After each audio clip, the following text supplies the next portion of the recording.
रात की खामोशी में कुछ अजीब सा था, जैसे कोई बड़ा राज छुपाने की कोशिश कर रहा हो। लेकिन रहमत चाचा का दिल बेचैन था, जैसे कोई उनकी नजरों से बचकर सब कुछ चुराने की कोशिश कर रहा हो। चांदनी रात में एक पुरानी दुकान हल्की रोशनी में चमक रही है। चारों ओर अजीब सा सन्नाटा है। पास ही एक खुशमिजाज लड़का, जिसके भूरे घुंघराले बाल हैं, बड़ी बड़ी भावुक आंखें हैं, लाल जैकेट, ग्रे शर्ट, जीन्स और बेल्ट पहने, छाया में खड़ा होकर दुकान को ध्यान से देख रहा है। रहमत चाचा कई रातों से जाग रहे थे। उनकी दुकान से रोज सामान गायब हो रहा था। ये चोरी कौन कर रहा है?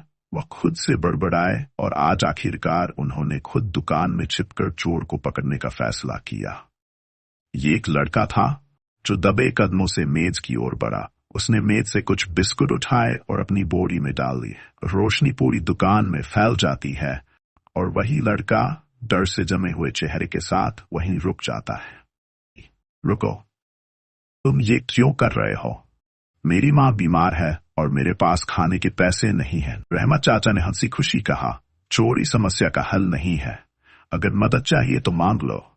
और नौकरी की पेशकश की। लड़के ने वादा किया कि वह कभी चोरी नहीं करेगा। चाचा की दयालुता ने उसकी जिंदगी की दिशा बदल